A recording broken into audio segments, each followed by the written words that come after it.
अस्सलाम वालेकुम students, welcome back to the lecture. आज के लेक्चर में हम जो है वो कम्प्लेक्स रूट्स के बारे में डिस्कस करने जा रहे हैं कि अगर हमारे पास जो है वो कम्प्लेक्स रूट्स आ जाते हैं तो इस तरह के केस में हम किस तरह जो है वो फाइंड आउट कर सकते हैं और कैसे हम जो है वो कम्प्लेक्स से दोबारा जो है इमेजिनरी वाला पार्ट जो है वो हम एलिमिनेट कर सकते हैं। तो इसमें कम्प्लेक्स रूट्स के लिए हमें ये चाहिए कि सबसे पहले तो हमें जो भी इक्वेशन उसमें गिवन होगी उसको हमने जो हम प्रीवियस हम लोगों ने रियल वाला पार्ट डिस्कस किया है कि जिसमें हमारे पास रियल और डिस्टिंक्ट रूट्स आते थे और रियल और रिपीटेड आते थे। अब हमारा ये है कि अगर हमारे पास कम्प्लेक्स रूट्स आ रहे हैं तो हम उसको कैसे फाइंड आउट कर सकते हैं, इस चीज़ को जो है वो हम देखने जा रहे हैं। और उसके बाद जो है वो उसमें से जो इमेजिनरी वाला पार्ट है वो कैसे इल्यूमिनेट हो जाएगा ये भी हम देखेंगे। तो सबसे पहले तो जो प्रोसीजर हम लोग पहले फॉलो कर रहे हैं वही करेंगे कि उसको आर की फॉर्म में कन्वर्ट कर देंगे और फिर जो उसमें से लोवेस्ट टर्म आ रही होगी उससे पूरी इक्वेशन को डिवाइड करना होगा। उसके बाद हमारे पास एक क्वाड्रेटिक इक्वेशन आ जाएगी और उस क्वाड्रेटिक इक्वेशन के जो है वो हमने सॉल्यूशंस फाइंड करने हैं। अब ज़्यादातर इस तरह के केसेस में जो है वो फैक्टराइजेशन जो है हमारे पास जो है वो पॉसिबल नहीं होती। हमने जो है वो क्वाड्रेटिक फार्मूला यूज़ करके जो है वो इसका सलूशन फाइंड आउट करना होता है और यहाँ से हमें जो दो सलूशन मिलेंगे वो R1 और R2, और ये दोनों R1 और R2 वाले जो सलूशंस हैं ये कम्प्लेक्स वैल्यूड होंगे। अब हमारा नेक्स्ट जो है वो टारगेट ये है कि हम इनमें भी अब दो केसेस हो सकते हैं, या तो ये डिस्टिंक्ट होंगे या रिपीटेड होंगे। अब डिस्टिंक्ट और रिपीटेड के लिए वही काम है जो हम पहले जिस तरह जनरल सलूशन की फॉर्म डिफाइन कर रहे थे वो फॉर्म वैसे ही रहेगी, a×r1 raise to power n plus b×r2 raise to power n। और इसी तरह जब रिपीटेड आ रहे हैं तो इसमें n हम साथ मल्टीप्लाई कर देते थे। जस्ट हमारे पास जो डिफरेंस इसमें आना है वो इस चीज़ का आना है कि यहाँ पर हमारे पास कम्प्लेक्स वैल्यूज़ है और हम किसी तरह चाहते हैं कि जो इमेजिनरी पार्ट है उसको हम जो है वो इल्यूमिनेट करके हमारे पास सिर्फ जो है वो रियल सोल्यूशन ही बच जाए। तो उसके लिए फिर हम जो रिलेशनशिप्स यूज़ करेंगे उसमें ये है कि x प्लस अयोटा वाई, यहाँ पर हम जो है वो r इंटू ये ब्रैकेट यहाँ पर आएगी r into cos theta plus iota sine theta, इस फॉर्म में हमें कन्वर्ट करना है। तो यहाँ पर जो r है वो बेसिकली मॉडुलस है किसका, x square plus y square हम करेंगे और इसका फिर स्क्वायर रूट फाइंड कर लेंगे। ये बेसिकली मैग्नीट्यूड है उस कम्प्लेक्स नंबर का। फिर हमने थीटा जो है वो इस फार्मूले से फाइंड करना है, theta is equal to tangent inverse y over x, क्योंकि हमें पता है कि जो थीटा है वो टेंजेंट वाई ओवर एक्स के इक्वल होता है। तो यहाँ से फिर जो है हम लोग ये चीज़ लेंगे और उसके बाद हमने इनिशियल कंडीशंस जो है वो यूज़ करनी है। इनिशियल कंडीशंस को यूज़ करके हमने ए और बी की वैल्यूज़ फाइंड करनी है जैसे हम पहले करते थे। तो अब यहाँ पर जो हमें एग्जांपल है इस एग्जांपल को हम देख लेते हैं। ये एक रेफरेंस रिलेशनशिप हमें गिवन है, a n into two into n minus one plus two into n minus two is equal to zero. अब इसमें जो इनिशियल कंडीशन हमें एक गिवन है a naught is equal to one, second वाली initial condition हमें given है a one is equal to three. अब इन दोनों इनिशियल कंडीशंस को हमें यूज़ करना है और इस रिलेशनशिप का जो है वो सोल्यूशन फाइंड करना है। तो फर्स्ट ऑफ ऑल तो हमारा टारगेट वही है कि जो हम ए एन को पहले आर की फॉर्म में जो है वो कन्वर्ट करते हैं। तो पहला हमारा इंडेक्स एन है, तो यहाँ पर पहला एक्सपोनेंट हमारे पास एन आ गया, फिर हमारे पास two into r s to power n minus one आ गया plus two into r s to power n minus two. तो ये हमारे पास जो है वो आर की फॉर्म में हमने इसको कन्वर्ट कर लिया। अब नेक्स्ट इससे हमारा स्टेप क्या होता था कि जो आर की लोवेस्ट एक्सपोनेंट होता था उससे हम पूरी की पूरी इक्वेशन को जो है वो डिवाइड कर देते थे। तो यहाँ पर आर का जो लोवेस्ट एक्सपोनेंट है वो हमारे पास एन माइनस टू है, तो r raise to power n minus two से जब हम पूरी इक्वेशन को डिवाइड करेंगे तो ये हमारे पास एक क्वाड्रेटिक इक्वेशन बन गई है, r square plus two r plus two. अब हमारे पास ये क्वाड्रेटिक फार्मूला हम इसको यूज़ कर सकते हैं। ये क्वाड्रेटिक फार्मूला जो है वो जनरली हमारे पास इस इक्वेशन के लिए होता है a x square plus b x plus c. ठीक है, मीन्स जो एक्स स्क्वायर का कोफिशिएंट है वो हम ए लेते हैं, यहाँ पर जो एक्स का कोफिशिएंट है वो बी और सी जो है वो कांस्टेंट टर्म होती है। तो यहाँ पर हमारे पास अगर हम देखें तो आर स्क्वायर का जो कोफिशिएंट है वो हमारे पास एज आ ए ट्रीट होना है वो वन है, और आर का जो कोफिशिएंट है वो एज आ बी ट्रीट होगा वो टू है, और सी जो है वो भी हमारे पास जो है वो टू आ रहा है। तो फाइनली हमने जब इस फार्मूले में आर की जो है वो वैल्यूज़ ये ए बी और सी की वैल्यूज़ पुट कर दी तो हमारे पास जो है वो ये सोल्यूशन हमारे पास आ गया। आपने इसको वेरीफाई कर लेना है, मैं कैलकुलेशंस को मैं फाइनल सोल्यूशन आपको बताने जा रही हूँ कि आपका ये सोल्यूशन बनेगा -1 प्लस माइनस अयोटा।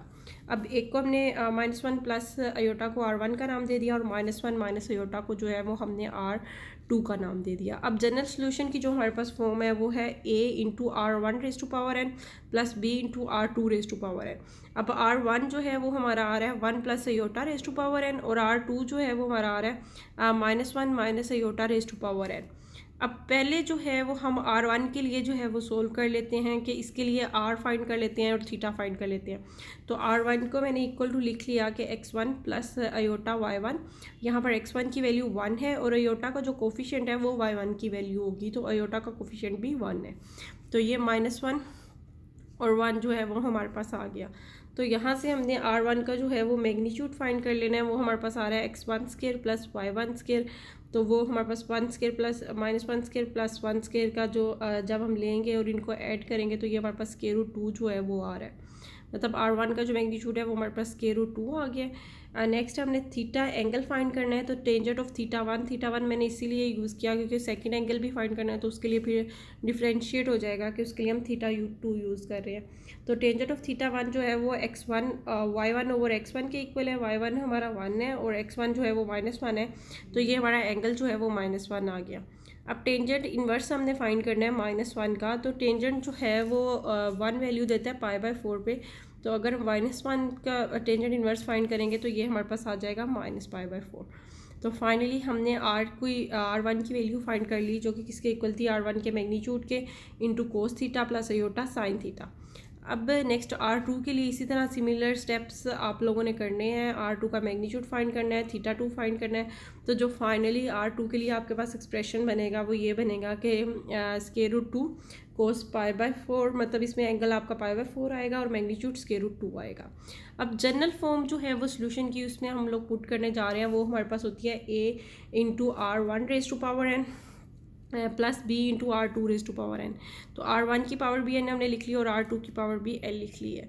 अब हमें एक चीज़ का पता है कि हम एक रिज़ल्ट यूज़ करने जा रहे हैं इवन और ऑड फंक्शन से रिलेटेड। अगर तो हमारे पास कोई फंक्शन जो है, ऐसे फंक्शन को हम इवन फंक्शन कहते हैं, जिसमें अगर हम f ऑफ x अगर हमारे पास एक फ़ंक्शन है, f ऑफ x एक फ़ंक्शन है जिसको हमें चेक करना है कि ये इवन है या ऑड है, तो हम क्या करेंगे कि x की प्लेस पे -x रिप्लेस कर देंगे, मतलब f ऑफ -x की वैल्यू फाइंड करेंगे। अगर तो ये हमारे पास f ऑफ x के इक्वल ही आ जाए, f ऑफ -x, तो हम कहते हैं कि ये f वाला फंक्शन जो है ये हमारे पास इवन फंक्शन है।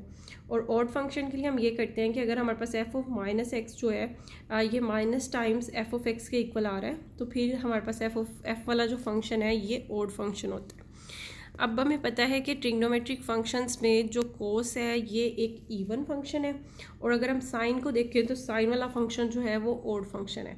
इसलिए जब कोस में हमारे पास एंगल जो है वो नेगेटिव आ जाएगा तो ये कोस माइनस थीटा जो है वो कोस थीटा के इक्वल आ जाता है, और साइन माइनस थीटा जो है ये माइनस टाइम्स साइन थीटा के इक्वल आता है। एक तो ये रिज़ल्ट हम यहाँ पर यूज़ करने जा रहे हैं क्योंकि यहाँ पर हमारे पास एंगल -π/4 है, तो कोस में -π/4 ये प्लस हो जाएगा और ये वाला माइनस जो है ये हमारे पास इधर बाहर आ जाएगा, माइनस टाइम्स अयोटा साइन π/4 हो जाएगा। नेक्स्ट हमने जो रिज़ल्ट यहाँ पर यूज़ करना है वो डी मोरवस थ्योरम है। डी मोरवस थ्योरम हमें ये बताता है कि अगर हमारे पास cos theta plus iota sine theta की पावर जो है वो n है, तो ये हमारे पास जो है वो दे देगा, ये इसके एंगल में चला जाएगा, कोस n थीटा हो जाएगा plus iota sign n theta हो जाएगा। तो ये अब जो है वो हमारे पास ये जो पावर में आ रहा था ये n, ये इसके एंगल के साथ जो है वो हमारे पास मल्टीप्लाई हो गया कि एंगल में हमारे पास जो है वो π/4 के साथ n आ जाएगा। तो ये π/4 के साथ n आ जाएगा हमारे पास। और दूसरा हमें एक और प्रॉपर्टी पता है कि अगर हमारे पास a into b raise to power n हो, मतलब दोनों मल्टीप्लाई हो रहे हो, तो इन दोनों के साथ जो है वो पावर हम जो है वो सेपरेट कर सकते हैं। a raise to power n b raise to power n इसको लिख सकते हैं अगर मल्टीप्लाई हो रहे तो ये n जो है यहाँ पर as a square root 2 treat होगा, और ये पूरी की पूरी टर्म जो है वो एज a b हमारे पास ट्रीट होगी। तो इन दोनों पे हम पावर सेपरेट कर सकते हैं। और बाद में डी मोरवस थ्योरम हमें क्या बताता है कि ये जो पावर है ये इस एंगल के साथ मल्टीप्लाई हो जाएगी। तो ये दोनों रिजल्ट इवन ऑड वाला और डी मोरवस थ्योरम अप्लाई करने के बाद फाइनली हमारे पास सोल्यूशन जो है वो इस फॉर्म में आ गया कि हमारे पास square root 2 raise to power n है, और कोस n पाई बाई 4, और ये वाला माइनस हमारे पास यहाँ बाहर आ गया, minus iota sine n pi by 4। इसी तरह यहाँ पर भी n जो है वो हमारे पास मल्टीप्लाई हो गया, और स्क्वायर रूट 2 पे भी हमने सेपरेट कर लिया। अब नेक्स्ट हमारा टारगेट ये है कि जो इसमें चीज़ें कॉमन है उसको जो है वो हम कॉमन ले लें। यहाँ पर हमारे पास कॉमन है, एक तो square root 2 raise to power n दोनों में है, ये हमने कॉमन ले लिया है, और दूसरा हम कोस n पाई बाई 4 के जो कोफिशेंट है वो आप लिखने लगे हैं। कोस n पाई बाई 4 अगर हम लेते हैं तो इसका एक तो कोफिशेंट a आ रहा है, दूसरा प्लस b आ रहा है, हमारे पास a प्लस b जो है वो इसका कोफिशेंट आ रहा है। और सेकेंडली हमने साइन n पाई बाई 4 के अगर कोफिशेंट फाइंड करने हैं तो इसका एक तो कोफिशेंट हमारे पास ये आ रहा है माइनस आयोटा, और दूसरा हमारे पास यहाँ से आ जाएगा प्लस b। अब माइनस आयोटा मैंने बाहर ही कॉमन लिख लिया है और माइनस ए लिख लिया है, तो b माइनस ए मैंने यहाँ पर जो है वो इसका एज अ कोफिशेंट लिख लिया है। अब b माइनस ए साइन n पाई ओवर 4 ये हमारे पास आ गया। यहाँ पर दो टर्म्स जो हैं वो मैं इनको लेट करने जा रही हूँ। a प्लस बी को मैंने इक्वल टू सिंप्लीफिकेशन के लिए a प्लस बी को इक्वल टू k1 लेट कर लूँगी। ये जो a प्लस बी था इसको k1 लेट कर लिया, और दूसरा जो है हमारे पास term iota times b minus 1 और b माइनस ए, इसको जो है मैंने k2 लेट कर लिया। अब ये k1 और k2 जो है इसकी जो है वो हमें वैल्यूज़ फाइंड करनी है, और इसकी वैल्यूज़ फाइंड करने के लिए जो है हम लोग जो है वो एक इनिशियल कंडीशन,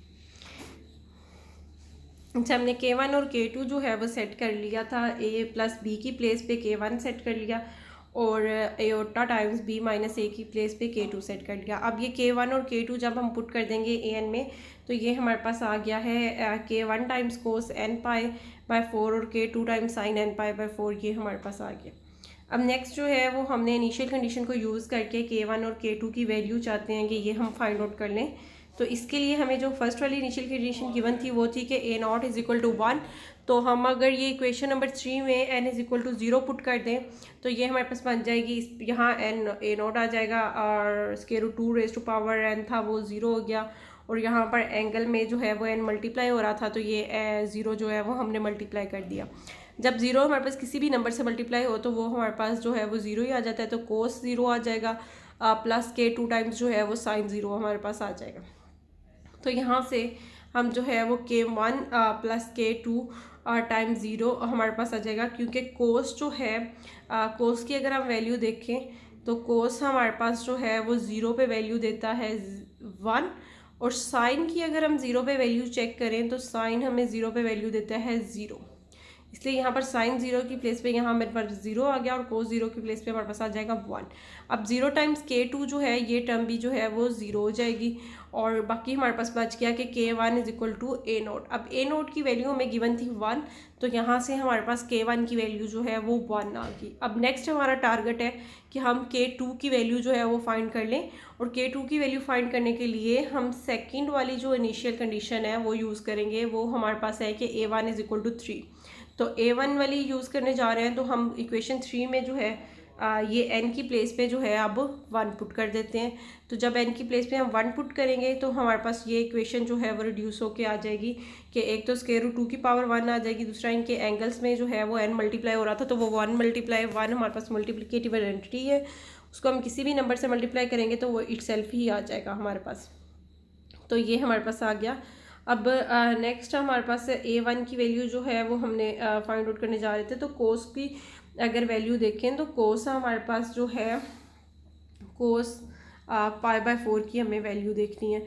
तो कोस पाई बाय 4 पे पाई बाय 4 जो है वो 45 डिग्री के इक्वल है हमारे पास, तो ये देता है इस पे वैल्यू 1 ओवर स्क्वायर रूट 2। इसी तरह साइन पाई बाय 4 पे भी 1 ओवर पाई बाय 4 पे और कोस पाई बाय 4 पे दोनों जो है वो सेम वैल्यू देते हैं 1 ओवर स्क्वायर रूट 2।